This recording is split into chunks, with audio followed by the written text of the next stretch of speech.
Hello! Thank you so much for joining me today, everybody. I know this is kind of a weird request, and also it's 8 p.m. at night, so that's pretty weird.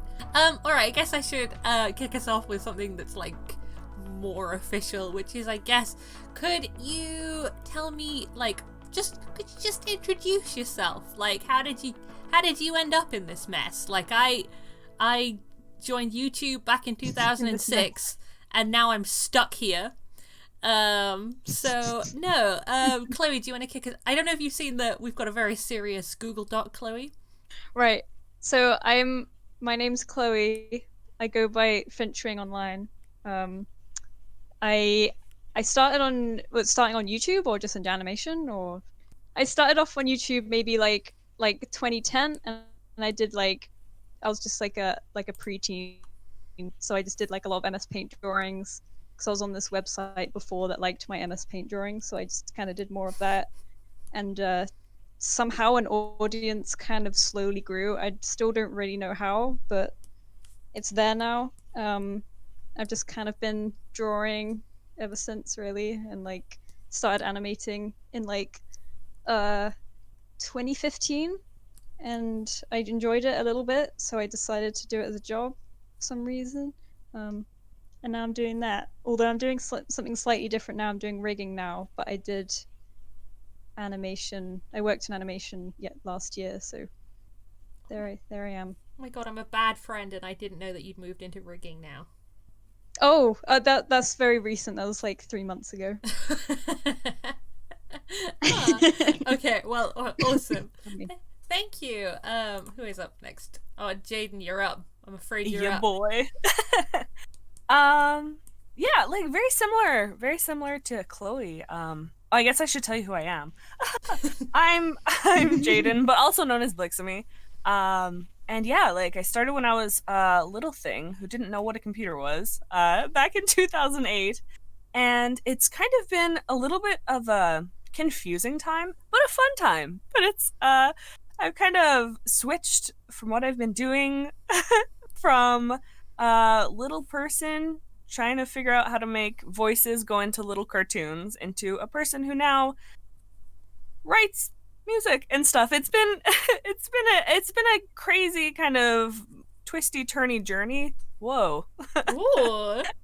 Thank you. I'll be here all night. But yeah, it's been I don't know, that's not a very solid answer, but it's been just following what I've been wanting to do in the moment and keep, I'm like, okay, I think this will be fun, and then just doing it. And that's how we got to this crazy mess. Heck yeah. Ah, that's very good. Sammi, we'll send you some of the Blixemi greatest hits after this. There is some real. Oh no. Okay, Chii, do you want to go by Chii? I have no idea. Like using my real name online. Then Chii. There we go. Yeah, Chii is just fine. It's fine. It's what everyone calls me, so whatever. It's fine. It's okay. It's fine. Well, this could be a chance to rebrand. No, I hate my real name. It's got like too many syllables in it. I can't stand it. My name is Lion God Lover 420.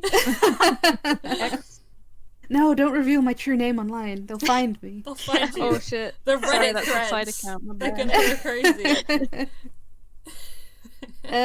But yeah, hi, I'm Chii. If you know my real name, don't use it. Okay, thanks. And yeah, I've been animating since I was like, I could hold a pencil, really. I like had all my not sketchbooks, just regular workbooks at school, and I would always like do little like flipbook animations in the corner of them and stuff. And I've just always loved to animate and stuff. And then I got to MS Paint, and I loved drawing dragons as a kid. But since Wings of Fire wasn't existing yet, I decided to read Warrior Cats, and then I started animating Warrior Cats. So, and now I'm here, and I work professionally in animation. I've recently finished work on Battletoads as a cleanup animator. I've worked in a few small studios, doing various jobs on ads and kids shows and stuff. And now I'm just working from home as a freelancer, doing various things and animating and stuff. And yes, Yeah, sorry, you that's are. it's like No, really messy. Because obviously, like, because I work at a studio and we obviously share when stuff gets announced, and they shared like Battletoads trailer stuff. And I was sitting there doing that thing where I'm like, I know someone who worked on that.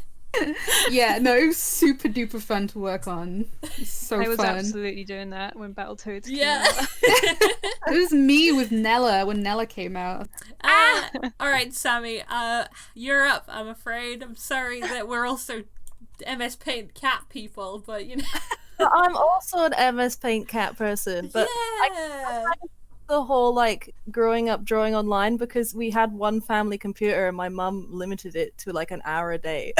So like I always like wanted to join DeviantArt and like by the time I could, I was like 17. Oh no. I started off like I've always wanted to be a concept artist ever since I was like a child. I used to draw on these like cringy anime drawings in this little portfolio and I'd like carry it around with me in school and stuff. Yep. Yeah. I actually I went to uni and did 2D animation at uni, but like our course it was just so badly run that we didn't learn the animation side of it. We learned how to be quote unquote directors. And after that I was like, I'm never gonna animate a frame of animation ever again. I never have. And so after uni was when I like went hard on like my portfolio. And my art was so crap. Like even when I got into the industry, it was not great. It was so weird how it happened. I don't know if you guys have found this, but sometimes with opportunities, it's very like serendipitous, or you kind of chat to someone and then like 2 years later, they're the person that like helps you find a job. What I would do is I would go to portfolio reviews at like EGX and show them my art. And this art director was like, he gave me loads of feedback and he's like, yeah, this is great, but this is really shit. And then I worked on my portfolio for 6 months, found him again, kept doing that, and eventually I got a job at that studio as a QA, and 2 weeks later they moved me into concept art because they needed help and they trialed me, and that's how I got into the industry. So since then I worked on a mobile game called Total War Arena that got cancelled, and then they moved it to China for some reason. I worked on the Warhammer team on a game I can't talk about. That's the way. That's such a big mood. Everything is like heavily NDA'd, so I think in like next year, like 3 things are going to come out that I worked on. So I worked on like a Warhammer thing I can't talk about on the team. Then I left. I did a bunch of illustration for a while as a freelancer, and then I worked on an indie game that's a romance about metal detecting. I thought you were gonna say Boyfriend Dungeon when you were like a romance about metal, and I was like metal boys, and you were like detecting. That was really fun. The guy that I worked for was super nice, and now I work for the Crowbar Collective, who made Black Mesa, and that is also heavily NDA'd, and I can't talk about it. So yeah, so it's been a long journey. Yeah. Well, thank you. All right, so I think the first one is the first question is like it's going to be about like, did you study to get to where you are now? And I think from my experience, like a lot of people, when you ask them how did you get into the industry, everyone will say, oh well, you know, I had kind of an unconventional route. And I think it's really funny how yes, they do all have unconventional routes, but they will all say, I don't know how I got here, it was a really weird thing to do. But I think it's something that like obviously I live with 2 people who now work in the games industry who never studied it. But I just kind of want to know, like, what it is that you did. Did you go and study, or were you self-taught? What set you out on this path more once you sort of got past the I'm going to draw anime boys in my notebooks at school stage? Unfortunately, mine was quite. My entry was like pretty conventional, like quite normal. I just I decided to study animation production at uni, got into that. I guess it was unconventional how I got into that because I didn't do good enough in college, so I did a foundation course, and that kind of got me an instant into the degree. So I didn't interview for it or anything. I just slid into it. So when people are like, "Oh, what would you recommend when you apply?" and I'm just like, "Dunno, man, I didn't." But so but yeah, I studied animation at AUB, did 3 years there, and then we had an animation director from Brown Bag Films come over to look at students to possibly hire some juniors, and I was one of the people that he interviewed, and they offered me a job through that. So pretty much I graduated, and then 2 weeks later I joined Brown Bag, and that was how I got in. Serious It was quite professional. quite basic, really. No, but it was really exciting though when you did it though. It was Yeah, it was a bit surreal because I didn't really. My plan was like, oh, I know it takes a while to get your first job, so my plan was like, I'm gonna move back home for a bit. I'm gonna work on my portfolio to really better myself. I'm gonna maybe do some personal projects to beef up my showreel a bit. And then Brown Bag was like, oh, do you want to join us? And I was like, oh, heck, okay. Then I had to move to Manchester, and then I was doing that. And you know, it's like it's not worth planning anything because plans never go ahead anyway. So it's just good to just go with the flow and just see how things work. yeah. Yeah.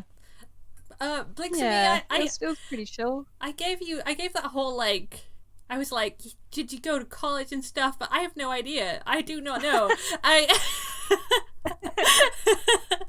I feel like yours will be, I have an unconventional answer to this question. Truly do, dude. It is.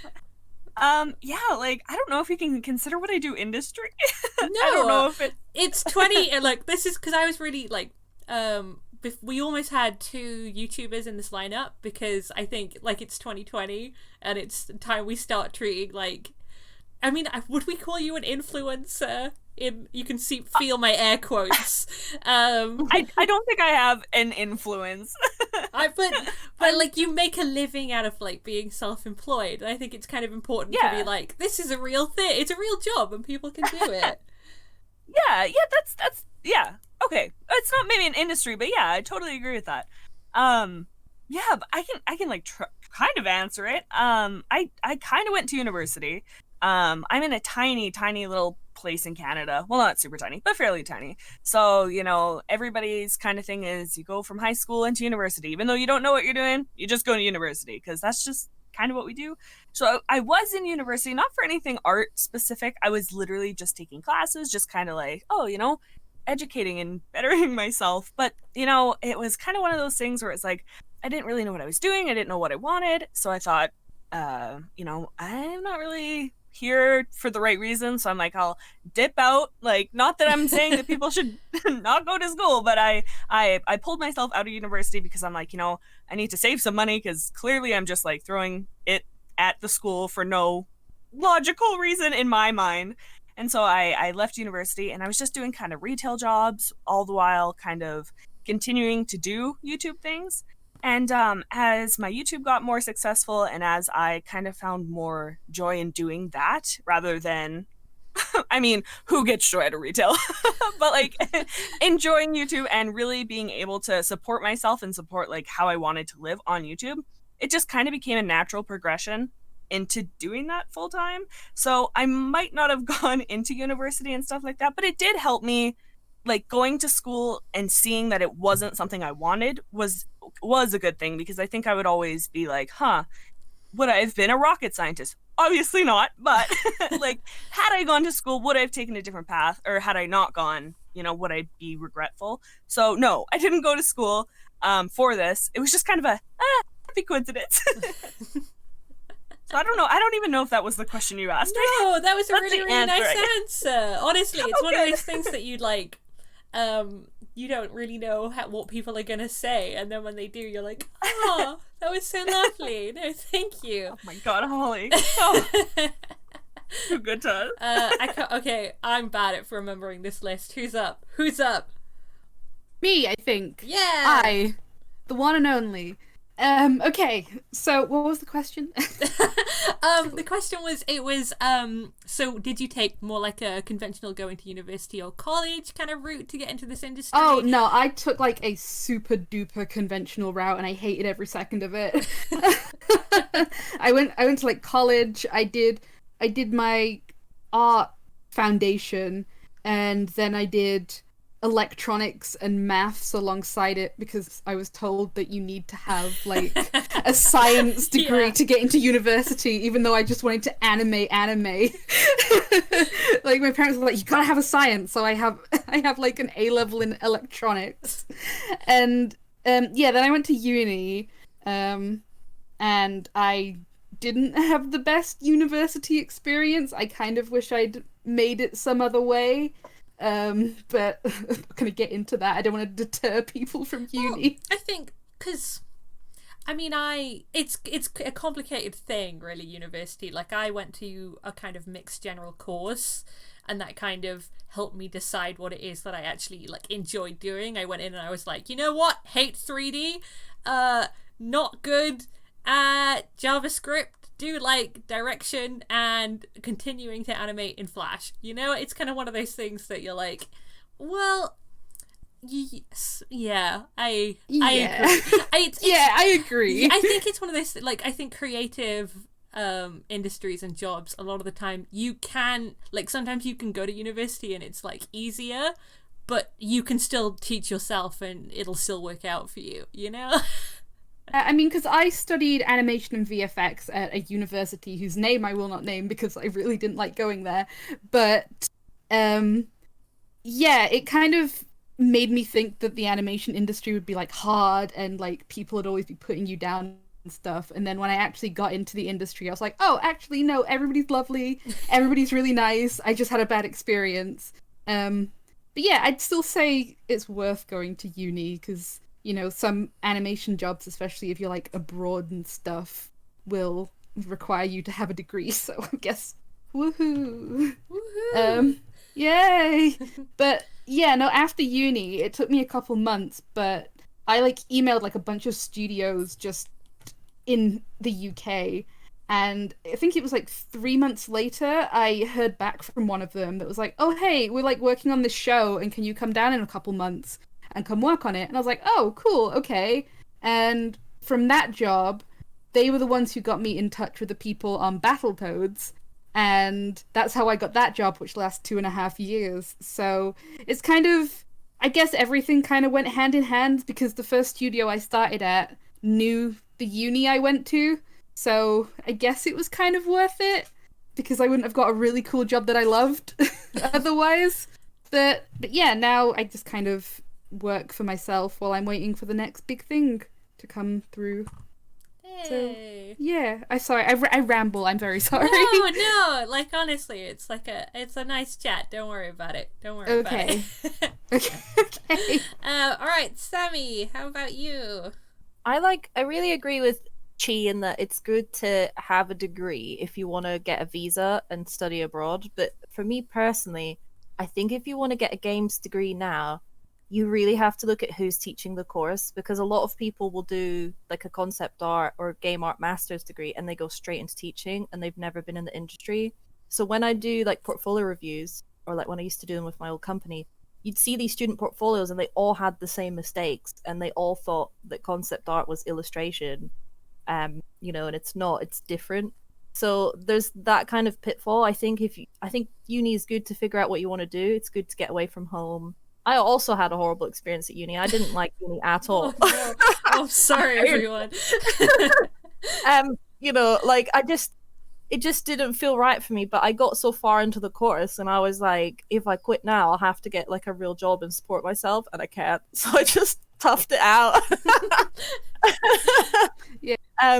But yeah, so I would say for art as well, like if you want to break into concept art, you have to really set expectations, because like we opened an internship at Creative Assembly and 300 people applied in the first week.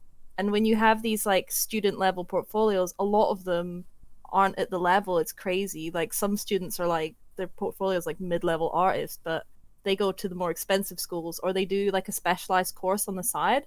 So I'd say if you don't really want to go to uni, look into CGMA or online courses like that, where it is expensive. It's like 700 quid, but then you have a one-on-one tutor for like 8 weeks, and they will take you through like a specialization. And that, like, I did a CGMA course like last year, and that was way more valuable than what I learned at uni. But uni does have its own merits, right? Yeah. So yeah. So Sure. my uni. Oh, sorry. No, no, I think that was super interesting. I hadn't thought of it like that before. Yeah, because for me personally, my uni degree has nothing to do with my job, like, at all. So it does have its merits, but it depends on what course you want to do, and if it's to do games, just research into it, you know? Yeah. Good luck, kids. It's hard. Making life decisions at 16. No, uni is a strange one. I honestly, I kind of feel like a lot of the time it's useful to go there and learn how to be a person, and the degree you do is kind of like a plus on top of that. But you know, also it gets more expensive, especially during COVID time, so it makes it harder to recommend when there are like obviously other options. Not for everything, but you know, if you are in like, if you maybe come from like a background that can't support it, or you don't have time, I mean, like I guess they make like Skillshare courses and stuff for these things now. It's gotta be. Yeah, they do. Chip. Yeah. You're like, this is what one of you's like, and I have one. You can get 20% off if you. Hashtag not sponsored. Hashtag not sponsored. I got offered one. I wish I took it now so I could play. Oh, that would have been sick. But would you be able to walk me through what a normal day at your job looks like? Just because I think sometimes there are a lot of misconceptions about what it is you actually do in a day job. So I think it'd just be kind of interesting to hear what it's like. Well, I'll talk through the animation one first, because I feel like that's what people will be more interested in. But I was like, I was a junior, so like I didn't have any huge. I was in quite a big company, so I didn't have loads of roles or responsibilities or anything. I was assigned shots, like a selection of shots all next to each other, and I'd have to finish them by a set deadline, submit them to a lead, have them approved or get notes back, do retakes, submit them again, and then, you know, continue. And sort of, you have to make sure that they hook up, you have to make sure that nothing breaks, you have to make sure that, you know, it follows what the storyboard is trying to, you know, tell and stuff. And it was pretty much that on repeat. Some shots were really fun to do, some were very boring. You get the very long dialogue ones sometimes, but it was puppet animation, so like Toon Boom cutout animation, so you could reuse animation in a lot of places, which isn't cheating. Because all these guys who are like, using references cheating. It's like, sometimes when you're in a job, you have like 3 days to finish 16 shots, and you kind of need to do stuff really fast. So this will happen. You get less precious about things, and you just have to finish things. But what I do now, which is rigging, I'm learning at the moment, so I'm only a junior, but it's kind of in the same pipeline, but I'm a few steps behind. So I'm creating the puppets rather than animating them. So I'm, you know, sort of vectorizing designs and making them movable. And yeah, that's essentially what that is. But yeah, my average day would be like, I mean, it's quite relaxed at the moment because we're pretty ahead of schedule, so this probably isn't what the normal average day would look like. But it's really quite nice. Also, this has been an in-COVID job, so I've been working from home. So my day is like, I roll out of bed 10 minutes before the workday starts. I walk down in my pajamas, I pet the cat, I have cereal. And then I like kind of work on a rig all day, and it's very like, I can take my time. It's quite relaxing. I'll watch some YouTube. I'll go pet the cat again. I'll talk to my mum for a bit. I'll sit in the garden at lunch. It's very nice. It's very different from the previous job. But yeah, so far it's been really lovely. Sometimes I'll do management tasks 'cause I'm helping my lead do the little management tasks. So I just kind of pick a rig to work on, submit it when it's finished, have it reviewed, do retakes, and then etc. That's kind of it. It's quite Aw, nice. sounds really. I really busy. like your cat Instagram updates. I know that's not at all job relevant, but you're. No, I'm very happy. A few people have told me that, and it makes me so happy because that's like, I'm such a white girl with Instagram, right? I like the story a lot. If I'm out doing stuff, I'm like, oh, I want to put on Instagram. I don't know why. Nobody's interested, but since there's nothing interesting going on right now, I'm just posting my cats a lot, and people tell me that they like it, and I'm like, that makes my heart full. It's good. So I like my cats. It makes me happy. And to show off my cats to the world. No, cool. Thank you. All right, Thank you. Jaden. I'm gonna wait. Oh my! I'm just switching between Blix, Jaden. I respond to anything as long as you say it in like a sweet tone. I'm like, yeah, I'm here. Yeah, I imagine yours is a little different because I guess you have to set yourself tasks. Yeah, it's very similar to Chloe to Finch. I very much rock the rolling out of bed and coming onto things. For example, this call, it is very much not 8 p.m. here. So yeah, so I vibe with that very hard. But my average day is kind of funky in the sense that I've had to learn in working myself and not having a quote unquote boss and not having like a specific 8 to 4 job is I gotta carve out a time to work and carve out a time to be, just relax and not worry about things. And I really struggle between that line.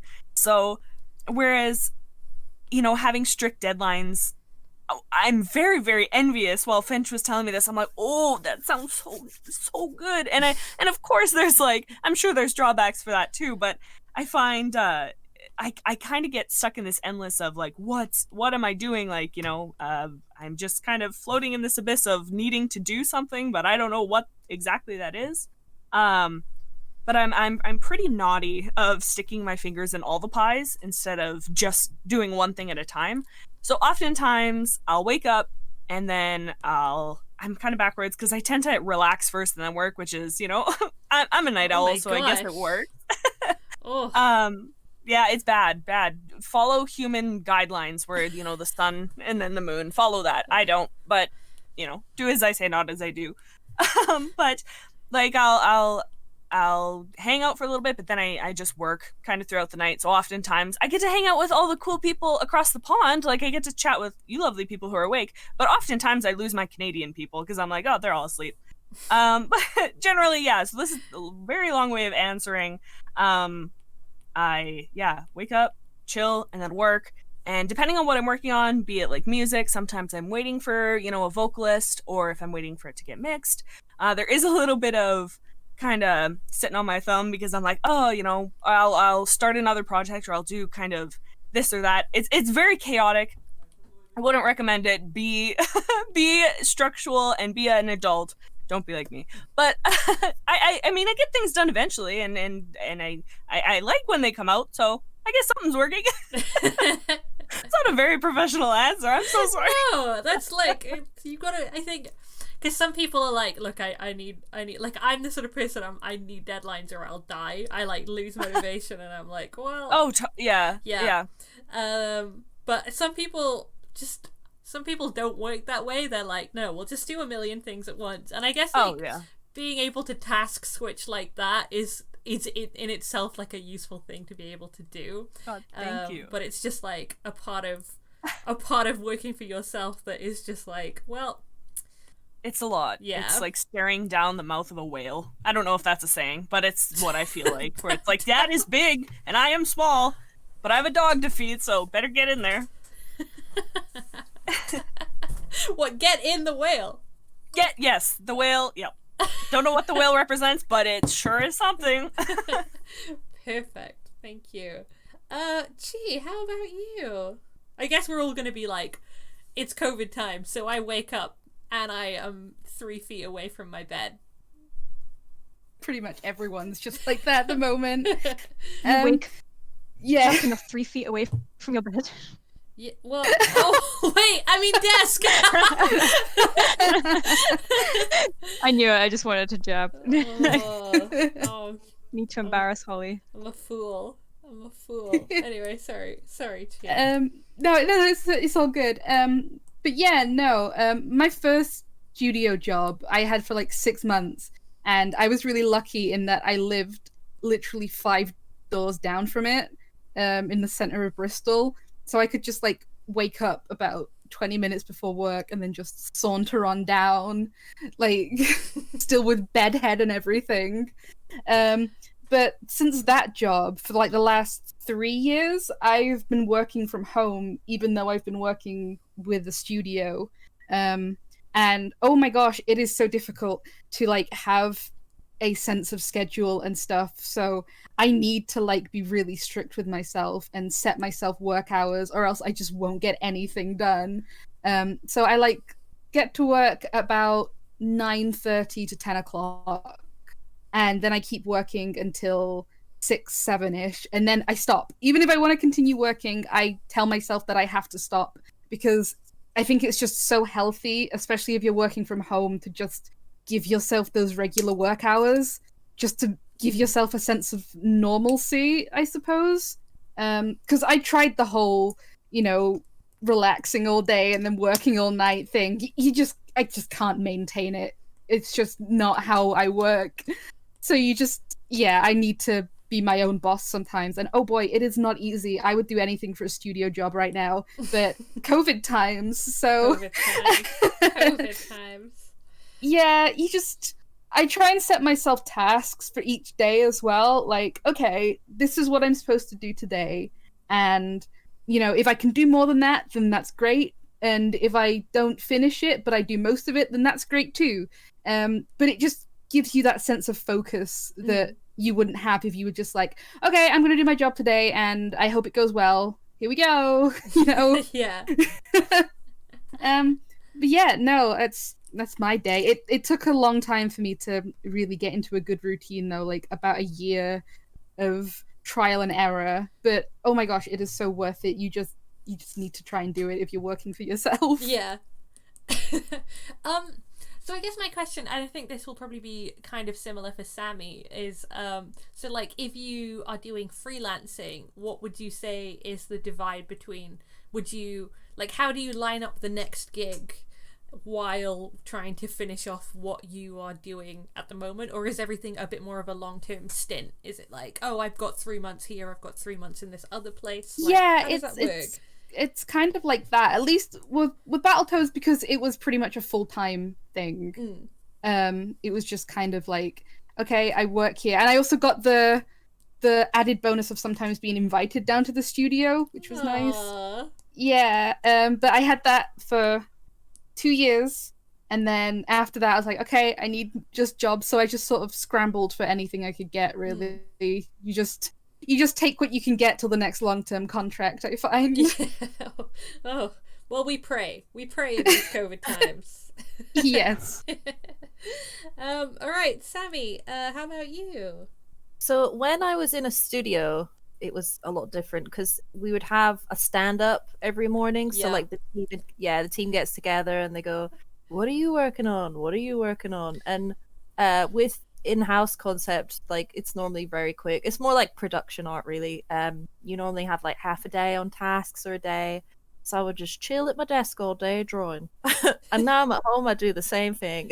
But my company that I'm working with now, because I'm a freelancer, but with the Crowbar Collective, like everyone works from home. Like they were already, can't remember the word for it. It's escaping me, but like a mobile studio or whatever. Where that I know what you mean. Like it's the same that the team who make Ori are like that too. I can't remember what they're called. I want to say floating.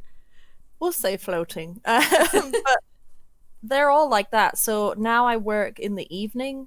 My routine is completely like mucked up. Like I'm still up at like 6 a.m. and then I go to bed because that's when my work are up. But then I also get up in the daytime. So I've kind of decided to start chilling in the day, which actually works better. But yeah, so what I do is I sort of get up, I will check in. We all work over Discord, so I like check in with them, and then I normally just get on with whatever tasks I've got. This job's quite fun because I'm not just doing character designs, I'm doing like illustration for them and like posters for in the game and decals, and next I'm doing storyboards. So it's very fun. But yeah, it's really chill as well. And I normally do commissions around it too because I got a new cat and he's got no teeth and really old. Yeah. He's So, like, very cute. I gotta keep him alive. Yeah, so yeah, I basically just draw all day. But it's not like, well, before I got into the industry, you kind of have this idealized version of what your job's gonna be like, and it's like gonna be like, oh, I'm gonna draw whatever I want, but it's not like that. Sometimes you're drawing shields for like 2 months straight. I had to do that on Arena. I was just drawing shields all the time and doing decals for shields, and it gets very boring, but you just get through it. I mean, like, I worked in retail before, and nothing will ever be as bad as working in Claire's accessories and piercing babies' ears. Oh. I'll do the boring stuff, that's fine. Yeah.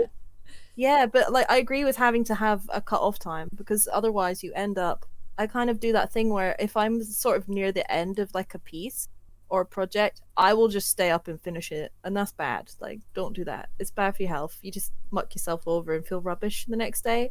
But I will do it. I'm like, oh, I just gotta finish rendering and it'll be fine. So and then it's like 4 hours later. You're like squinting. There's like light streaming in, and you're like, perfect. My Yeah. son. Oh no, daytime. But yeah, like I think, yeah, like as everyone said, like with COVID times, we've all kind of, everyone's kind of the same, working at your computer all day. All right, now we're on to the very serious, individual, except for Finch and Chii, questions, which are kind of a bit more focused on your disciplines. But I guess, like, you guys, it's animation, man. It's animation. All right, so Finch and then Chii, I guess. Could you tell me any skills that you learned while growing up in the online animation community that you found useful, like in your day-to-day job or getting into the industry? And what is it that you think young people who are like maybe learning how to animate online should be doing more of to help them further down the line? Okay, I think the community taught me to, like, how do I put this? How to, like, not sass other people, like like be a bit more approachable, because, you know, starting off as like a teenager in this kind of community, you're gonna get some weird drama thrown around that just isn't important. And I think as you grow up in it and you see everything that happens, you learn to disconnect from it, and you learn how to react to it, whether that's reacting to it at all or not at all. And I think I mean, it's all quite different because it's over, you know, it's online, it's not face to face, it's not over voice, but I think it's been pretty good in learning how to communicate with people and how to approach people, and how to be, you know, not professional, but like polite, and, you know, just aware that they're, you know, everyone's people and we're all getting on. But also, like, just learning by doing, I think, is really important, because I think I learned more from the animation community than I did from university, I'd say. I mean, like, I learned more about the professional side of it from university, obviously, but like the actual animation side of it, because I was doing so much, because I was encouraged by the animation community with like group projects and deadlines and stuff. I was doing so much animating that I was learning a lot from doing, which I think is the best way to learn. Like, a lot of people in my class, when it came to a point where we had to create animatics and we had to learn how to use Premiere and After Effects, I already knew these things to a basic point, so I was teaching other people in my group how to use them. So, like, I kind of had a step ahead in that respect. And like, when it came to making our final films, you know, some people didn't people designing layouts didn't really understand the layout has to accommodate for the animation and the character. They were kind of just doing illustration, and I had to kind of steer them in the right direction. And not saying that I knew everything, but because I had a step in every part of the pipeline from my own work, I kind of knew what to expect and how to maneuver these things. So I think that was really helpful, because I kind of enabled me to look at the whole process when it came to directing the film. But like, yeah, I just think like learning from doing. Don't be scared of animation, because it won't turn out good when you start off. It's very hard, but like if you do more and you learn to be inspired rather than intimidated, I think you can go a really long way with it. I mean, the community is so crazy talented now with all the resources available, from from when we started, when we were using MS Paint, to now where people are using Blender. I think there's so much potential. It's terrifying, but it's like so inspiring to see these like 14-year-olds be so incredibly good. But I think just be doing more play and more experimentation with programs, and just finding yourself as an artist is good. I think studios and unis like to see that you have your own taste and your own interests in your work. So I think just when you're young, just play and experiment and have fun with it, and see where it takes you, I think.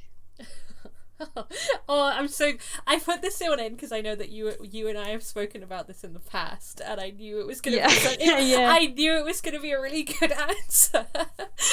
Oh no! So thank you. No, that was really, really good. I'm very passionate really about this annoyed. part.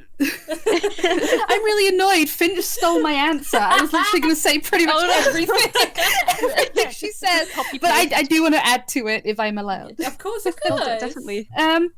But yeah, no, I completely agree with pretty much everything Finch said. Especially, learning by doing, and when you first start out, you're not going to be good, and I would recommend you just try and be nice to yourself when you're learning. You're not going to get anywhere by pushing yourself down or being hard on yourself, or I know the online culture can kind of it has this mindset sometimes of you're only going to improve if people tell you you're terrible, which is just flat out wrong. Just, everyone goes at their own pace, and you're only going to improve by experimenting, and maybe you're going to make some mistakes and fall and blunder, and, communities like this, full of people like you, is the perfect place to do that. When you make a mistake, you're like, oh, I'll do it this way next time, or I'll do this next time, and maybe I like doing this a bit more than I like doing that, etc., etc., Also, most important thing is learn the animation programs, because my university didn't teach me how to use any animation program that is used in the industry. I knew TV Paint at the time because I worked on like multi-animator projects and stuff, but everyone in the industry, and when I say everyone, I mean like 90% of it, uses Flash and Toon Boom, and I would recommend getting the most basic knowledge of both of those programs if you want to make a career in animation, because I've been given animation tests where they were like, oh yeah, you need experience in Toon Boom, and I thought I was going to be like doing, hand-drawn animation in Toon Boom, and I'll pick it up as I go along.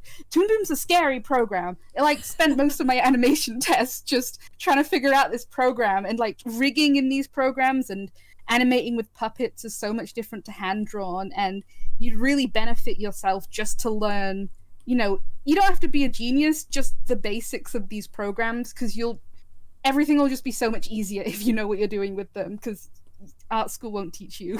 I know. It doesn't. I completely agree with that. And I think it's one of those things, because obviously I'm sure we've all been asked the question where they're like, what program did you use? What brush did you use? How did you do this? But I think a lot of industry programs at the moment are kind of like built in a way that once you know one, it becomes much easier to transfer those skills over into a different software. And obviously some of them are very different. Like Flash and TV Paint aren't quite the same, but once you've got like a baseline idea of, oh, this is what I do with the onion tint skin tool, and this is how I set up like a layer of frames. Oh, this is how I start pinning character rigs. It suddenly is like the language between them is less foreign, I suppose, if that makes sense. I agree completely. I mean, my student film that I was working on, we had to use TV Paint, and because our uni hadn't taught us it, I had to teach a class on TV Paint a couple times for people on my course. Oh my It's just, God. yeah, you really would be surprised at how little you're taught about actually animating at art school. It's kind of, if you go in with prior experience that you get from these communities, you'll find it so much easier, and you'll be less confused, and you'll pick up stuff about the industry that you wouldn't get from these communities by going to art schools and, you know, doing online courses and stuff, etc. No, thanks. That was super interesting, you guys. All right. I got my very serious Jadeyn question, which is, okay, so most of your work, well, I'm assuming most of your work is done online, but I'm also guessing that means you need to kind of, and I hope this isn't like insensitive of me to ask, but I'm guessing that means you need to make sure that your like revenue streams and your options are kind of open and a bit more diverse than say like a traditional like studio job where you're like, oh well, pay my pension, and you know, like every month it's going to be like a little bit different. So I wanted to kind of ask, what do you feel is like a misconception about your job, that because obviously it's quite like public facing, like people are like, oh, I like Blixemi as like the YouTuber, but what is like a misconception about actually doing this job day to day that you think people would benefit from learning? Thank you for the question, Holly. That there was a lot there, and I just thank you. Sorry. No, that's okay. Misconceptions. I'm like totally blanking here. I got nervous. No, don't worry about it. Definitely, I think one of the biggest misconceptions, at least like from where I am in like the world, like I said, I'm from like small Canada, so it's very lost on people, especially on like older people, what I do, because you know they'll be like, oh, kiddo, what do you do for a living, and to try to tell them is a very mixed bag, because it's either, you know, you tell them you're like, oh, I do, you know, I kind of base my answer depending on who the person is, because sometimes it's just like, you know, easier to just explain it in a different way.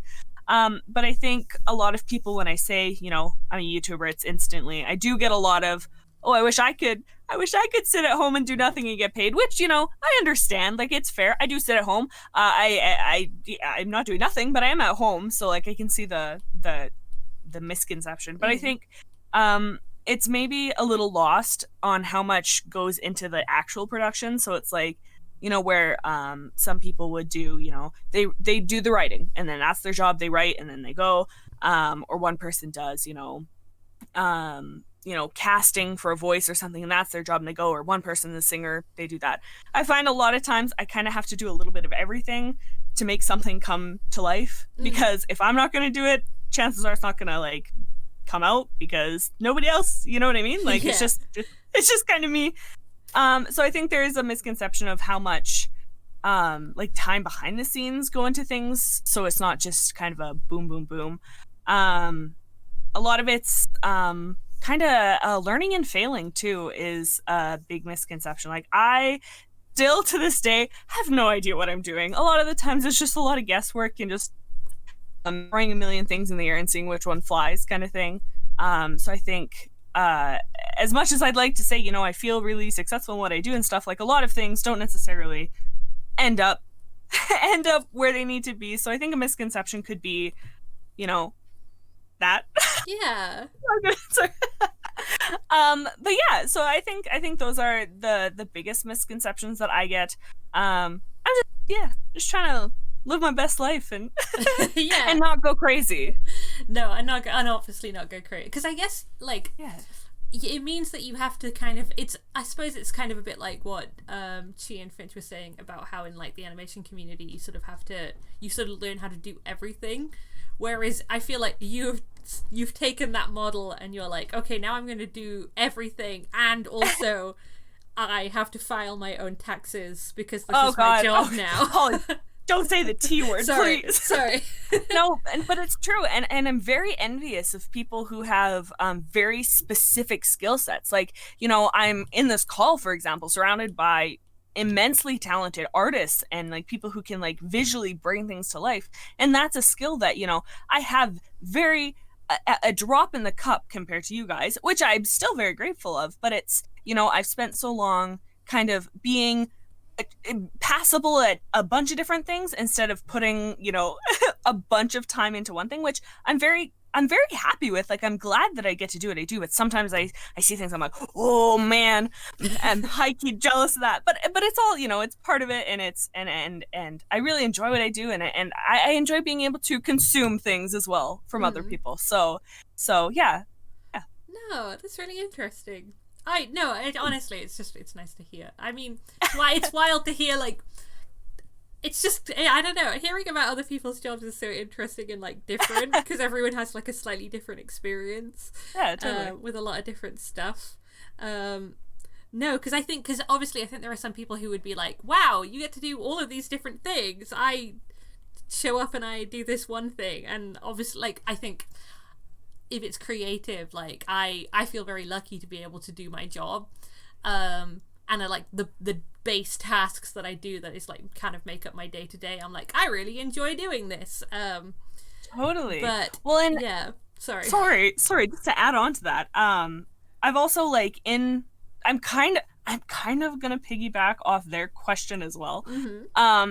But like, being in what I do, I've met a lot of different people, and so even though I might not have a bunch of the fine detailed skills of things, I find that I'm able to hire out, and having this like community of talent to pull from, like, be it artists, be it vocalists, you know, mixers, whatever it ends up being, it's very handy, because it's like I'm just surrounded by the talented people that I can, you know, hire and you know, pay and be like, hey, I can't do this, but you sure can, so can I pay you to do it? And yeah, so it's very cool. Yeah.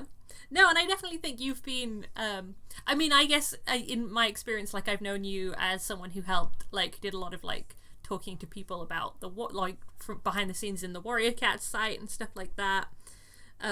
So, like, obviously, like, I feel like it's got to be a YouTube thing to hone those skills of, like, being like, oh, you know, I'm willing to work with you in like this kind of like professional capacity. Right. It's like a big group and mix of people. So I think that's really interesting. All right, Sammi, I have a serious question for you, but now I have to find it.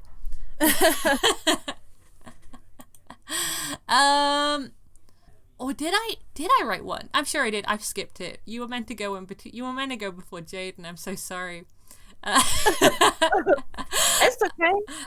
Okay, so I'm guessing that freelancing and concept art comes with challenges, and those challenges can be both working as a freelancer but also working as a concept artist. And so I know that, like, that means you must have to, like, work on doing a lot of things and a lot of different styles for different people.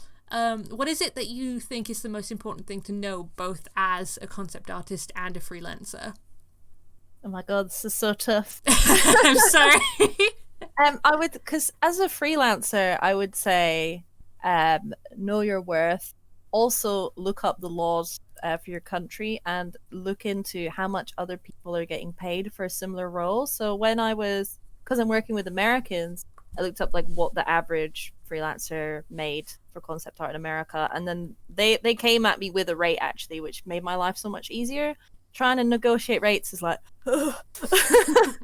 you know, they're like, how much do you want? And you're like, how much is your budget? And it's like that meme of the, like, God. Exactly. It's just like awkward and forever. So yeah, because as a freelancer, I've not really been freelancing for that long. I've left my studio job over a year ago, but I didn't find any work for like 8 months, because, you know, I was just like building my portfolio. And when you do like illustration, for me, when I was doing illustration as freelance, I would just quote them like the money, and I would get paid up front, do the illustration, send it off. And now it feels like I have a remote studio job, you know? So yeah, and also I would say save by money for your taxes every month, because even if you don't hit the threshold to have to pay tax, then you'll have like a nice little saving like pile at the end of the year, and you can use that to buy new equipment, or just splash. You know, especially in COVID times, you want to treat yourself. Treat yourself. Yeah. As for concept art, I agree with what everyone else was saying about you're not going to be very good when you start. You're just not. Like even if your friends all say you're really good or whatever, you'll look back in a couple of years and be like, they all lied to me. Everyone sort of has like a unique experience. Like everyone interprets things different, and you have your own unique voice, and that's what you should bring to your concept art. You know, there are so many boring white dudes in games that look the same, and so many characters that are all so boring and similar, and things are starting to change now. You know, you have like POC in play, you know, like people of color in play, and like women in games and stuff like that, really pushing for more diversity, and it's starting to happen. Hell but yeah. yeah, but also just bring it to your portfolio. Like for me, I like things like I like cats. I draw a lot of cat people. Ghouls, you know, people with scars, like that's all in my personal portfolio, because I have fun drawing that, and it means I don't get burned out. When you're doing your portfolio, like especially around a day job like I was, you have to make sure that you enjoy some part of it, because when you get the actual job, you're going to be drawing stuff you don't want to draw. So if you hate doing your portfolio, you're going to hate the job, maybe. What else was I going to say? Oh, working in different styles. If you can convey like a clear idea, your style doesn't really matter, but you do have to. It depends on the studio. Some studios want really stylized art, so you have to gear your portfolio towards that. But I mostly have worked on like realistic looking projects and have to draw like real people. So if I like drew some anime dude for Total War, they would be like, "Get out of here." Yeah, you know.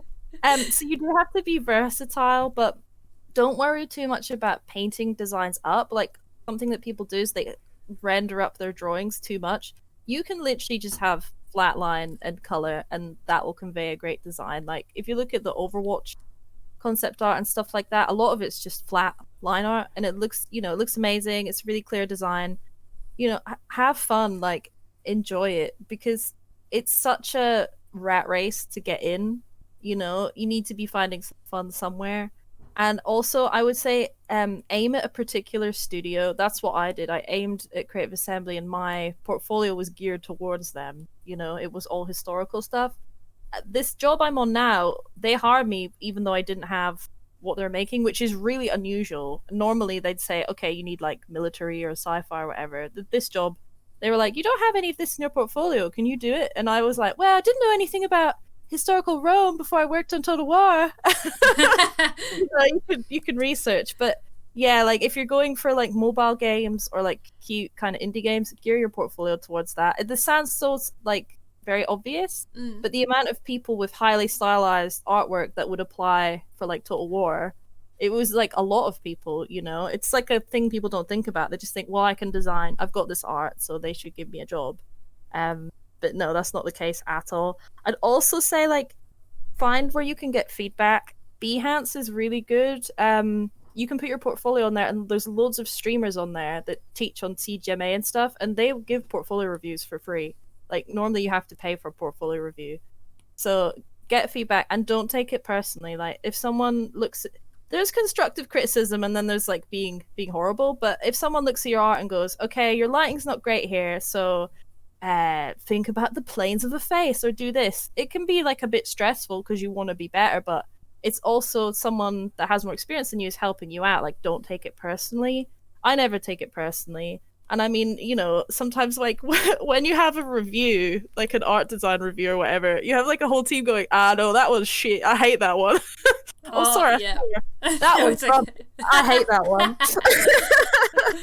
And you know, and you just can't take it to heart. Like it's, you know, you're there to serve the team, and so if they don't like it, you just have to go back, and hopefully they'll be constructive. Like, I don't like the shape of his face, could you make it more square? Sometimes they're not, though, especially when you're doing freelance. Your client can just be like, I don't like it, and then you're like, okay, well, do you know what you want to change? And then you'll do it, and then they'll still not like it, so then you charge for revisions.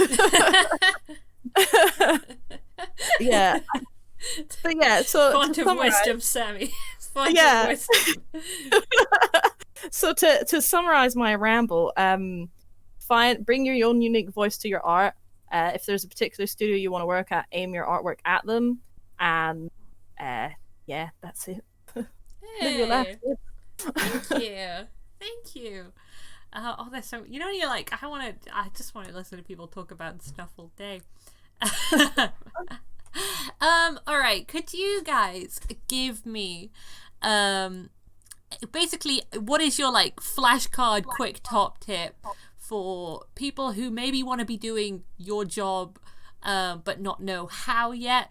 Like so I guess one of mine is that I think when people edit demo reels together and stuff, because I do motion graphics, so I see when people edit demo reels together, they'll put everything in that they've done within the past like 2 years in, just to be like, I can do this, I can do that, I can do all these other things, and you'll end up with a 5-minute long demo reel. And if I'm looking at 20 other people who have also applied that day, and I have to watch through your entire 5-minute long demo reel, it's not feasible for me as someone who's trying to review it. So I think it's one of those things that's like cutting down your reel to something a little shorter and snappier to show off like what you're good at.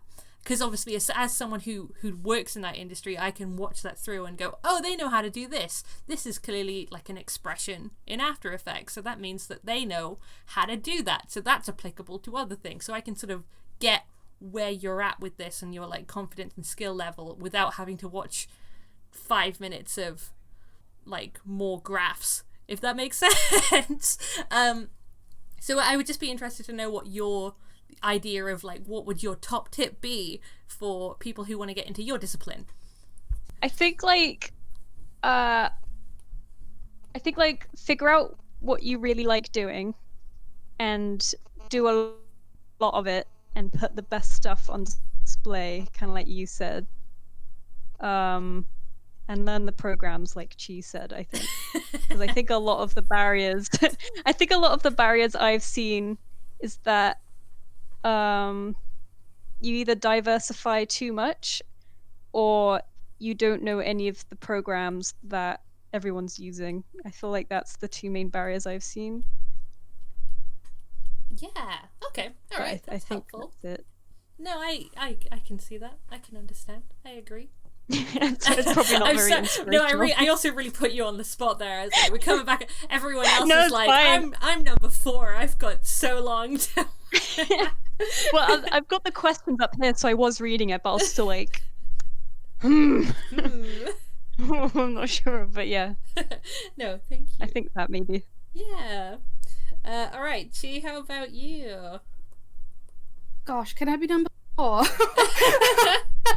No, because I like bullet pointed some of my answers because I know I ramble, and I was like, okay, I'll just like make notes. And for this question, I'm like, I don't know. So, but yeah, no, I agree with what you said about the demo reel stuff. I was always told to keep it like around a minute to a minute and a half because, you know, it's just, you don't want people getting bored. Like, you could be the best animator in the world, but a 5-minute demo reel, yeah, that's effort.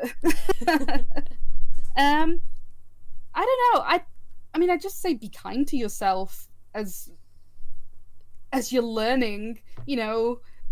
Even if it's hard sometimes and you hate what you're doing, if you look back on what you're doing in like a couple months, you're like, oh, actually, it's easier now, or it's faster now, or you know, you'll feel better, you'll feel more confident, and that's probably not like an insider tip. Is just get good and be nice, but it's like that 10,000 hours theory, right? It's like it takes 10,000 hours to master something, and you're just working on your hours, you know. Yeah, I mean, yeah, and I was kind of going to follow what Finch said with the, you know, it's good to generalize, you know, what you really want to do as a career as well, like, you know, but it's good to also have a lot of skill sets and, you know, do a little bit of rigging, do a little bit of 2D, do a little bit of 3D if you're feeling fancy, but make sure there's just one thing that you know you're good at that you can make a career out of, I guess. But yeah, I I don't think I have much else to add to this one. That's okay. I'm sorry. No, it's okay. I think I've probably had to answer this one in an interview at some point myself, so I'm like, I got it. Here we go. Here are the sound bites. Okay, Jadeyn, how about you? I'm gonna kind of come at it because I know, like, obviously it's very different from the other answer, so I'm gonna come at it like from a quote unquote YouTuber stance. But I quite a few times I've been asked like, how do you start in YouTube? How do you start, like, you know, that kind of thing? And if I could have like a piece of advice to give to people, it's one of two things. The first thing being, do what you want to do because it makes like it because you're passionate about it, because you have the drive to do it, and because it makes you happy. Because a lot of the times I feel like, you know, some people get lost in the whole you know, I want to be big and I want to be, you know, 1 million subscribers. I mean, I can't speak to that because I'm not there, but from me, there. You're very talented. Oh my god, thank you. Where I found success is always, you know, doing what you want to do because it lights that fire and it makes you want to create. And as long as you're chasing, you know, what you want to be doing and what you want to be putting out in the world, as long as you're doing that, I feel like you're just going to find success, you know, not necessarily by the numbers. You might, you know, who knows where it'll take you, but you'll find success in even, this is going to sound hammy and after schoolish, so everybody just be ready for this, but you're going to find success. Sit down, in, like, alright? yourself. Get Jadeyn the guitar. Oh my god. But truly, like, you will find like success like in just valued in your own self, and yeah, just putting stuff out there. And the other thing that I have learned, and it's been tough to learn, is putting things out and being, and it's very similar to what everybody else has said, but being okay with it not being exactly perfect right off the start, because things, when you're starting, you don't know what the heck you're doing. You know, you have to be okay with doing the very best you can at that moment and with the skill set you have, and being able to learn and go, you know, I liked X, Y, and Z from what I did, but then going forward, you know, I'm going to improve on this, and little by little becoming, you know, gaining that skill set instead of right off the hop being obsessed with it needs to be perfect, it needs to be exactly how I envisioned it. Like, you have to allow yourself that opportunity to learn from your mistakes and stuff like that. So that would be my 2 things, I think. No, I think that is a very good point. Like, it's better done than perfect, you know? Yes, that is such a concise way of saying that. God bless you. Yes, exactly. I suppose, like, because we haven't really touched on it too much, because I think maybe I don't know how to phrase questions about it, but do you have maybe a point about that geared towards more like your music? Like, because obviously it's been really fun to watch you grow over the years, and so I'd be interested to know, like, how like, I'm running out of question. Like, how I like got into music, or no, like, I suppose sort of what would your like top tip for learning and improving in the realm of music? Okay, gotcha. I find music, I am so the wrong person to ask this because I do not do it right. Oh my god, Holly, God bless you for bringing me onto this. No.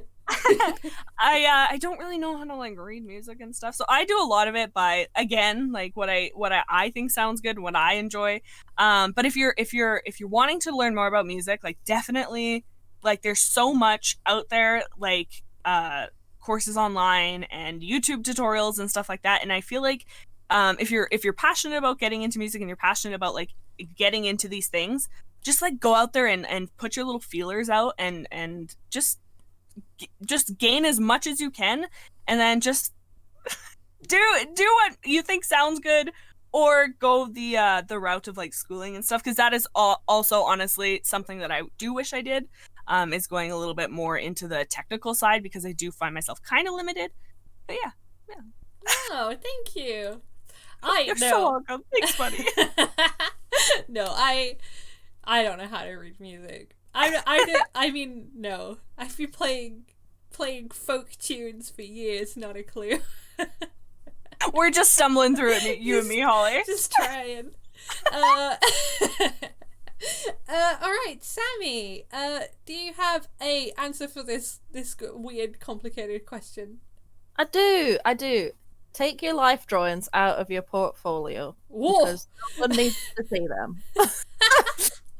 Because honestly, it sounds so shady, but like every time I've seen like a student portfolio or someone's emailed me their portfolio, there's always like 2 or 3 pieces that they're proud of that's concept art, then or what they think is concept art, then like a bunch of illustration, and then they'll always throw in life drawing at the end. It's like what you guys were saying earlier about people just share everything because they want you to see everything they've done.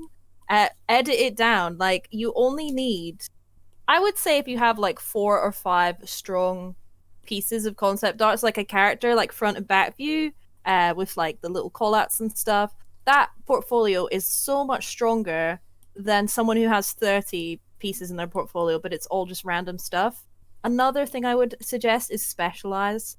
If you're going for a bigger studio, if you are like insane at like designing clothing or something like that, you're going to be of value to a studio. But if you've got like a mood painting and an environment painting and then a character, and all of them like are kind of average, the person who specializes might get the job over you. That's for bigger studios though. For indie, like you can have more stuff. But yeah, edit down your portfolio and specialize. And if you're not getting any work, then maybe edit it out a bit. That would be my advice. No, I agree. I think that's really useful. I wonder if it was an online thing or something, but I think someone once, like, I remember reading that they were like, well, you're only really, like, in terms of portfolios, you're only as good as your weakest piece. I had that written down to say, and I forgot to say it. Oh, I'm so sorry. I'll just wander in. No. Keep it in. But it is true, because this guy emailed me recently, and he's so lovely, and he used to work in a studio as a 3D artist, and his website, he had a couple of good pieces, but then he had this whole section on life drawings, and the people, they weren't that great. And it was like, life drawing is fantastic for learning and developing your eye, but it doesn't need to be in a portfolio. A portfolio should be your absolute best work, you know? This is me on my best day. This is what you can expect from me. Because in real life, you know, I'm sure it's the same with animation, you know, like what's in your portfolio isn't what you're going to be doing day to day. It's got to be like the most polished thing. Yeah, it's like your high tier, like, I'm the best, look at me. I've spent four weeks on this one picture, but I won't tell you. Yeah. And I mean, and also because I guess like working day to day is like often more fast paced, so you don't have time to polish stuff the same way that you'd want to polish if it's like a finished piece. Yeah. But they don't need to know that. This is your portfolio. Like, sell yourself, man. Exactly. There's this weird contradiction where if you're in studio and you spend extra time polishing up your art, that's bad. You're wasting company time, but they want your portfolio to be like Finchwing, you know, like the nicest, sparkliest art. That's bizarre. Absolutely bizarre. It is bizarre, but you know. So why it goes. Okay, I think we've got one more question. Then we've got a, hey, did you forget to say anything earlier? Now speak now or forever hold your peace. And then we've got like the couple of people who asked us questions on Twitter, which was very nice of them. But this is my final question really for you, and it's a nice one, which is, could you tell me your favorite thing about your job? Oh, that's so cute. Yeah. Sorry, I'm not first. I'll shut up. Is it the Yeah. the rain has gotten heavier, so you may hear rain even louder than it was previously, because I'm in a conservatory with a plastic roof. ASMR. Oh boy, it's getting heavy. Oh! It gets quite loud in here. I'm very sorry. No, you're okay. You're okay. It's like a gentle pat. Okay. Okay, not too bad. Okay. Well, first of all, I'm gonna immediately take the life drawing out of my portfolio. I'm so sorry. I think it was so good to hear. I mean, I don't do concept art, but I'm always like, whenever people ask me what to do in a portfolio, I'm always like, I literally have no idea. I'm really sorry. But anyway, I think my favorite thing about my job, I mean, rigging isn't essentially something that I want to do, but I do enjoy it. Like, I feel like I took it on, one, because there weren't many other jobs around, and I kind of had to I wanted to, you know, add another I forget the term, but I wanted like another skill, Yeah. another string to the bow. That was it. And also rigging is a bit more job security and financial security because there's less of them and less people like doing it. But I think my favorite part is like I haven't worked freelance full time yet. I've done it little bits, but I do like the kind of studio life. Like with COVID, of course, it's not as great because you're not in a studio.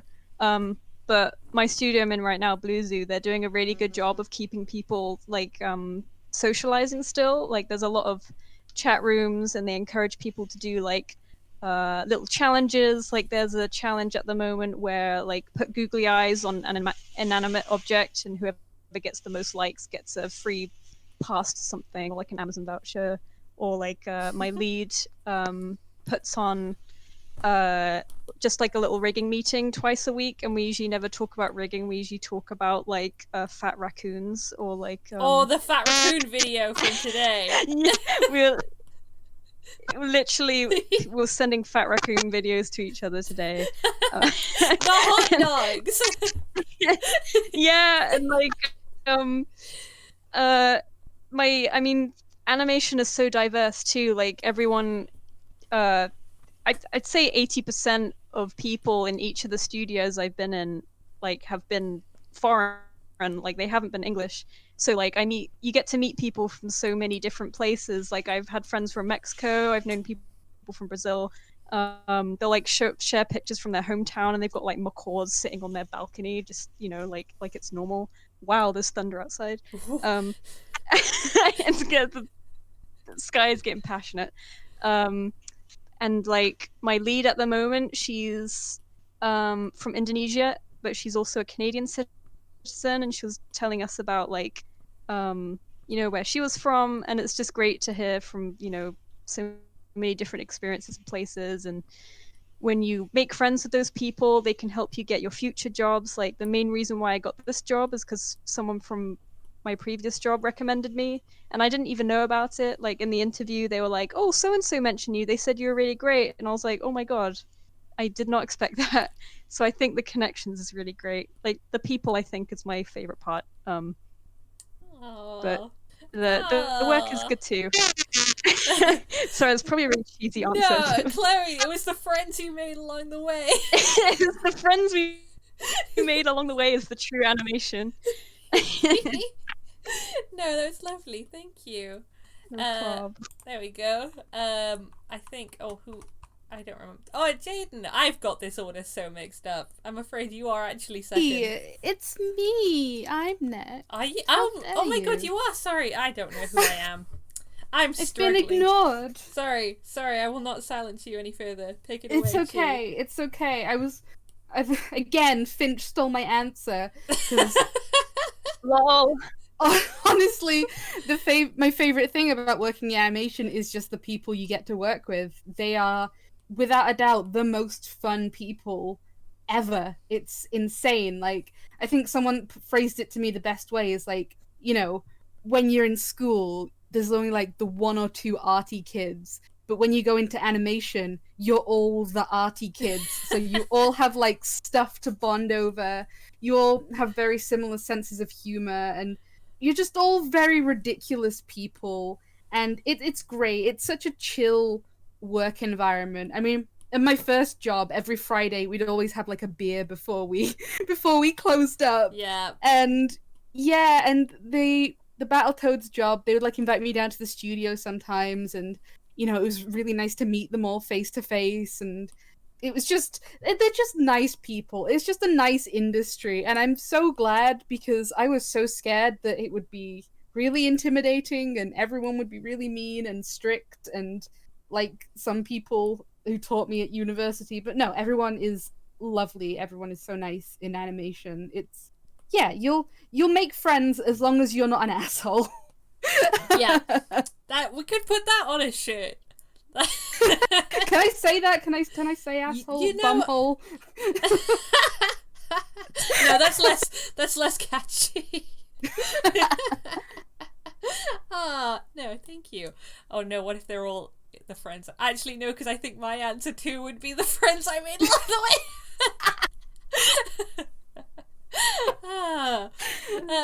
All right, okay, Jaden, how about you? I was thinking the whole time you guys were chatting, I was crafting my perfect answer. But I have a huge toss-up, but I'll go with the one of them, which is my like absolute favorite part, like the one I live for. Like I breathe air into my lungs in the morning, and I'm like, I can't wait for this day.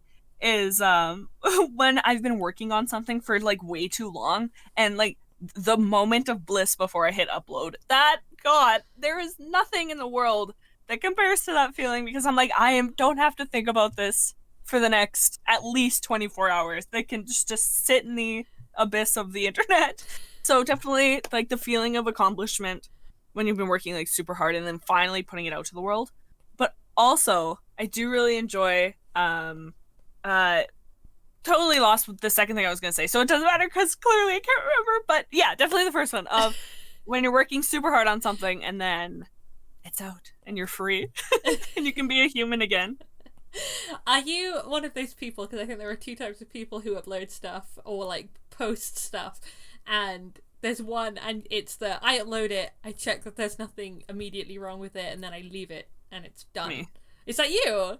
It can be. Okay. I try and like answer comments like at the beginning, like if people are commenting, like I try and like carve out an hour of time where I'm like specifically like responding to people, because I'm like, that's fun, like you know people are there and I want to be able to chat with them. But I also I don't want to look at it because I'm so sick of it normally, because if I'm spending like hundreds of hours editing, like depends on the video, like right, like certain videos take way longer, but if I've spent like a ton of time on something, I'm like, if I see one more frame of this video, I'm going to throw myself into, I don't know, a snowbank perhaps. So I'm like, lots of the times I'm like, okay, I just gotta leave it. But sometimes, you know, if I'm particularly proud of it, or if it's like a collaborative effort with other people, I'm like, I'm always interested to like, you know, tell whoever it is, you know, I worked with, like, oh, people are saying this, like, you better go look at this, that kind of thing. So I guess it does depend, but generally I am the type who's like running the opposite way, being like, here's my heart and soul, bye, I'm out of here.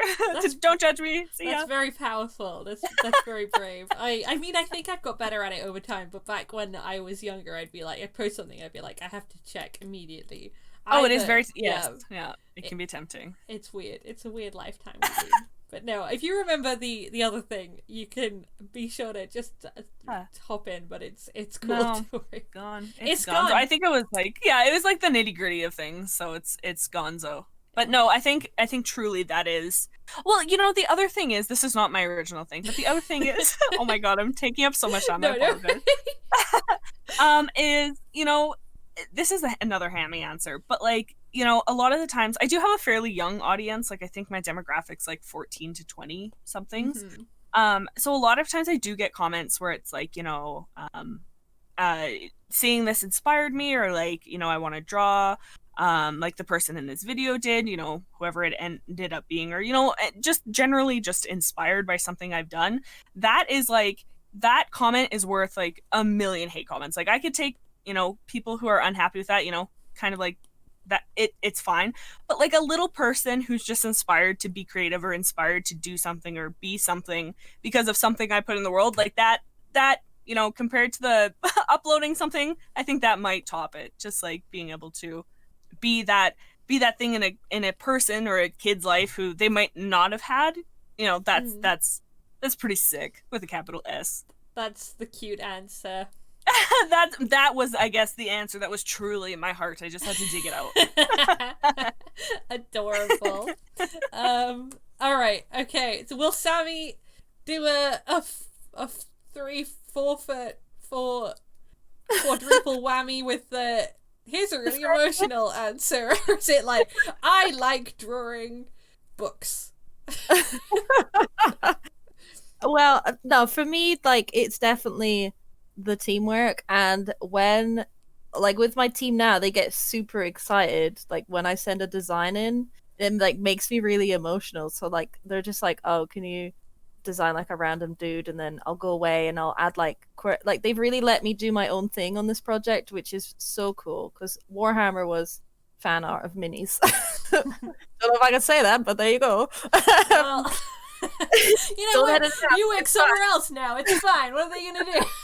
What are they gonna do? Fire me? But yeah, like they get so excited. Like there was this joke poster that I designed and put in the game, and then we had a team meeting, and they were all telling me like how much they liked it, and they wanted to like put that into the game like as an item, like say if it's like a drink, and I was like, oh.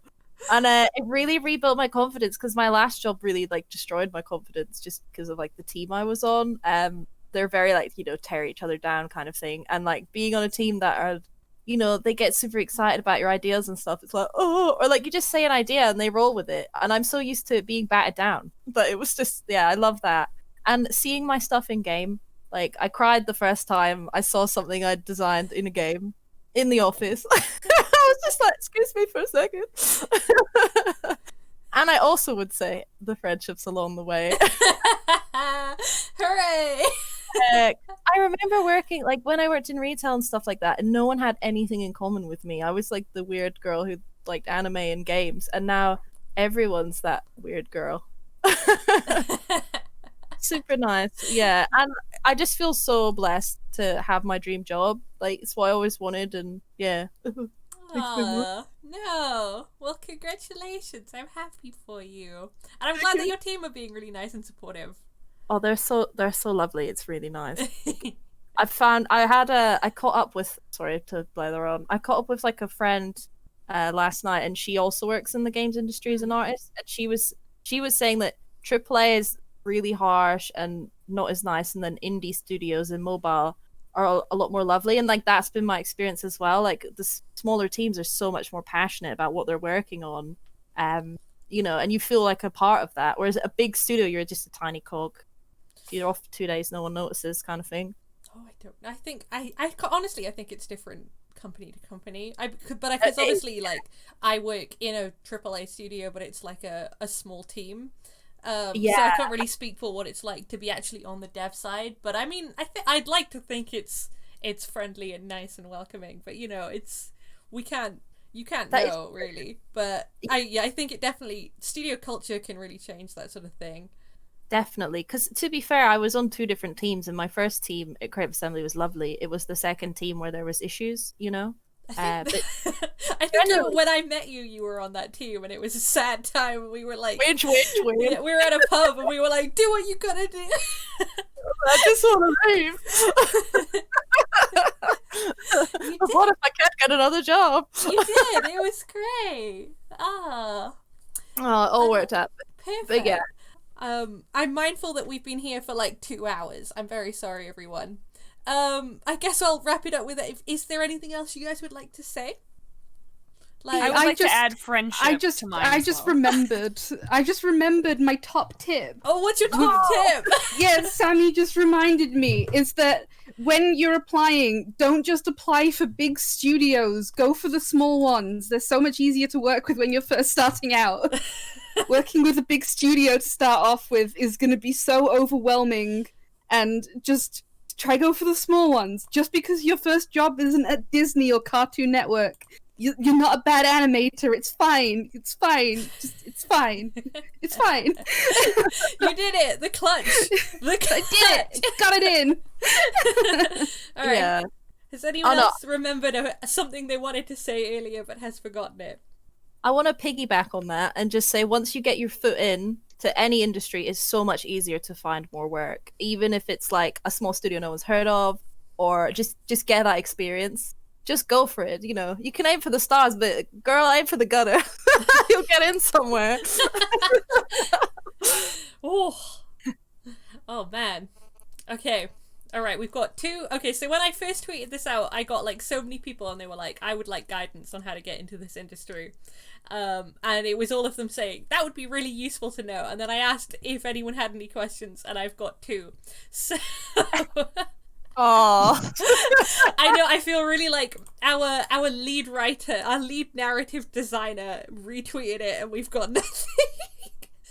So I'm like, sorry, Ed. Sorry. But no, the first one we've got, and I think this will be just one of those questions that if anyone has an answer, we can like hop in and be like, I have an answer to this one, which is, what forms of education are the best for transforming creative passion into a refined skill? Do we have any good degrees or specific institutions to pursue? Any recommended outside sources like online courses? Thanks. And that was from Oshi King 1. What do they want to do? Animation? Oh my god. I have no That's a idea. good question. This could be quite general. Okay, so They are- sorry. They are a vegan, a straight A student, a Warriors of the Forest fan, and they're they're probably petting their cat. Apparently, that's their Twitter bio. Love it. I'm guessing it's an artistic career. I'm assuming, but I can't say for sure. Yeah. So I would say CGMA, the Nomon Workshop, YouTube has so many good free resources for learning fundamentals. Because I didn't learn fundamentals in art till I was like 25. So if you start now, you'll be ahead of me. That would be my advice. And also, you just have to, it depends on what they want to do, because I can only speak for concept art, but I touched on this earlier where like research courses, try and find a specialized production art course or concept art course. Don't do games art. It's too generalized and you won't have a good enough portfolio by the time you leave. Perfect. Thank you. I don't know enough to answer this helpfully.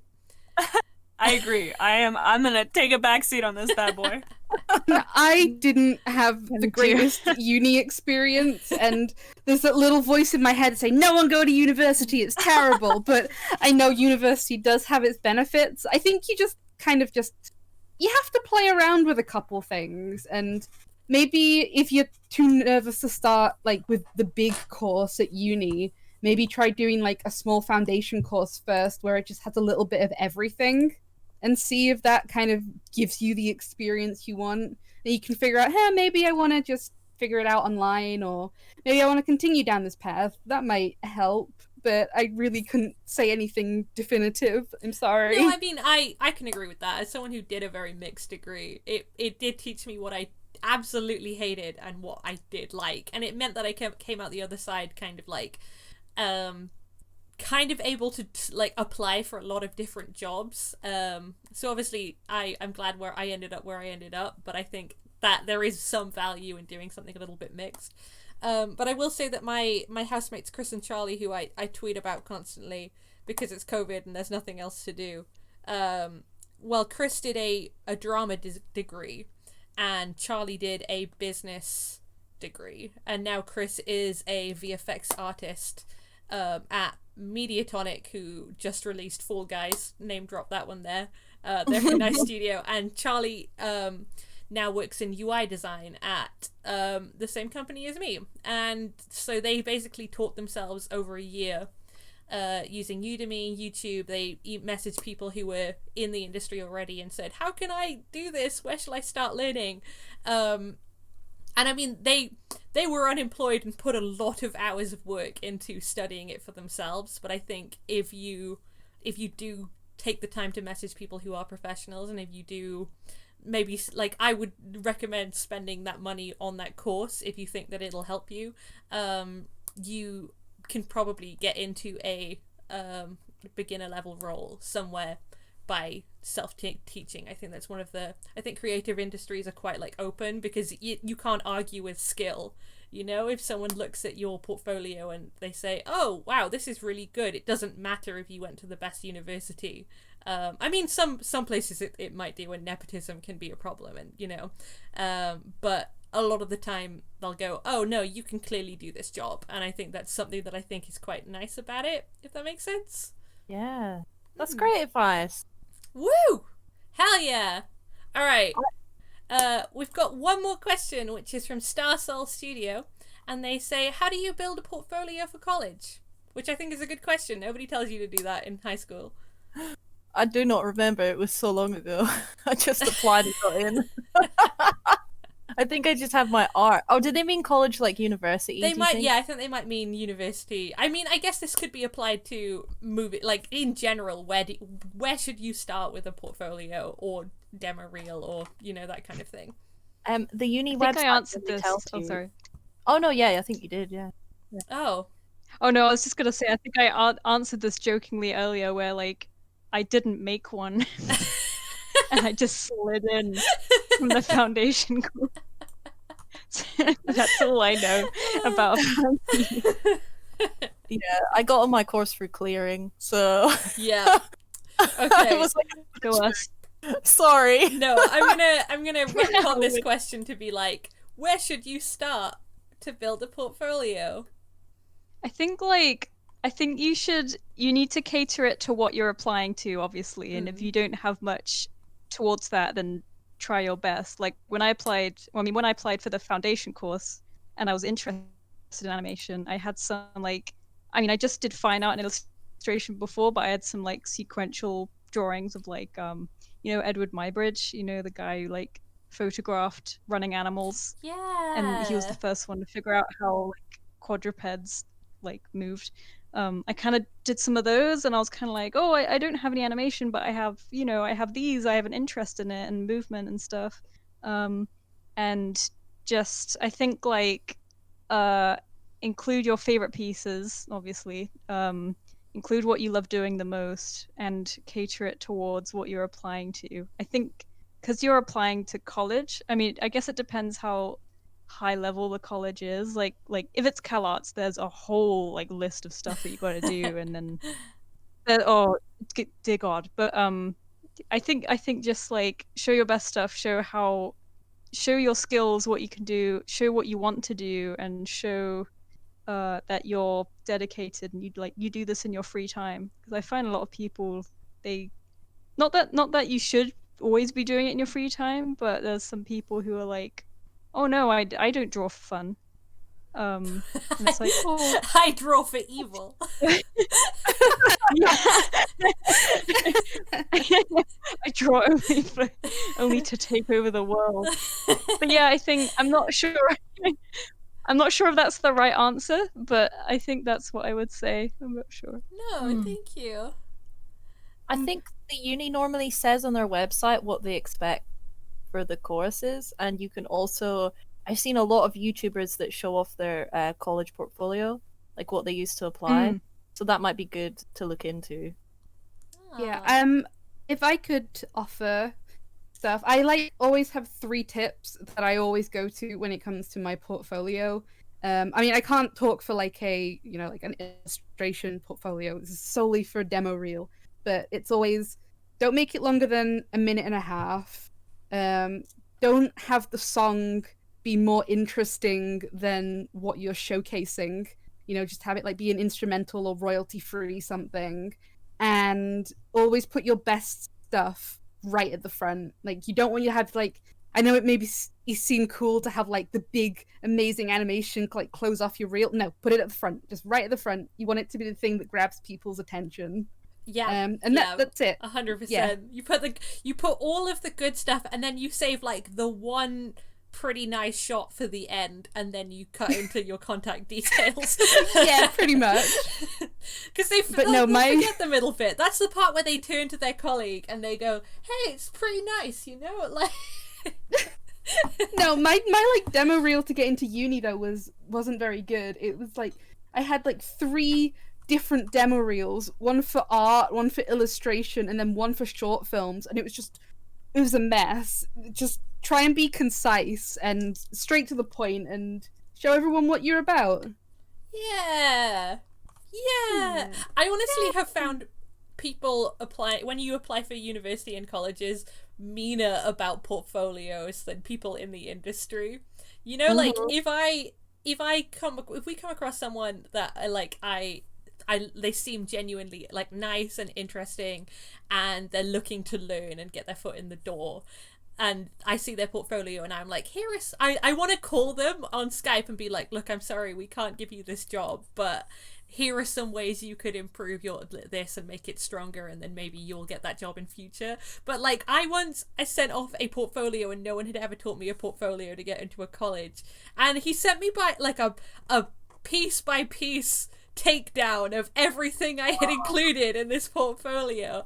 My God. Yeah, I was like a 15-year-old kid, and I've never experienced that kind of like, I've no one at unit like at like university. Well, no, actually, no, he was I didn't go to that university, obviously, but no one at a professional level has ever spoken to me that way. So the idea that like I don't know. I think he was having a bad day, but I think, honestly, it's kind of like how in school they're like, hey, at college they're gonna make you work all the time and you won't be able to get away with this, and then you get to university and the lecturer is wearing slippers, and then they're like, but when you get into a real job, like I did a presentation at university and I opened it up and she was like, are you ready to start? And you can go now. And I said, okie dokie. And she marked me down for it because in a professional environment, you can't say okie dokie. Joking. And now I would, and I say okie dokie all the time because I think it's just each step of the road is like they don't really understand how the next bit's gonna work. So I think it's like show off your best self and it'll be okay. And if someone is mean to you because of you're trying your best, then you don't want to go to that school or workplace anyway. Could I add on to that? Yeah, go for it. Just a teeny bit, but we were in a meeting the other day and we usually have like a new person join each time from a different department just to chat and stuff. And there was this girl I think she was from design, but she was like she was reminiscing about, I wasn't sure if it was interviewing for our studio, but it was interviewing for somewhere, and apparently she left the interview doing finger guns, and apparently they were like, yes, hire this one. So I think like I can't recommend that because everyone would be different, but I think being yourself and showing that you're like a fun and friendly person is so important because nobody wants to work with a dickhead. Yeah. So I just thought that was amazing. Like, that's such she's bold hired. move. She did finger guns. She's the one. I know. I wouldn't have the guts. Yeah. Oh, that's very cute. That's very cute. All right. I think that is everything. Thank you so much, everybody. Is there anything else that I am missing? If not, we can wrap this bad boy up. No, thank you. It's been lovely to meet you all. Thank you for having us. Same. Yeah. This has been super chill. Thank you. Everyone's been so nice. This is what I mean. Everyone is so nice everywhere. You're all the art Friends kid. make along the way. Oh my god, Chloe. Very cute and very wholesome. Alright, I'm gonna shut down this recording and then you guys can get all of your swears out. Thank you so much for listening to this panel. I hope you had fun and maybe learned something new. And I want to say again, thank you so much for everyone involved. I really appreciate you taking the time out of your day to make something cool. As part of our CatMeet2020 celebrations this year, we're raising money for SpecialEffect. SpecialEffect is a charity which helps people with physical disabilities play video games. You can find out more about it and even donate by heading over to our Just Giving page. That's justgiving.com/CatMeet2020. Or if you want to look really cool and support a good cause, we're also selling merch of our beautiful mascot, drawn by Rootcroft, over on Twitter. These are only going to be up on my Redbubble until December 1st, so they are limited edition CatMeet2020 merch, and also all of the profits from them will be donated to SpecialEffect. If you've made it through this far, and you have absolutely no idea what's going on, you don't know what CatMeet is, you can find out more by heading to our Linktree site at catmeet2020.card.co. And if you want to join in the fun yourself, we've got a whole bunch of events running this weekend. Please head over and join our Discord. I'll put the links to that and everything I've mentioned in the description down below. Thanks, bye!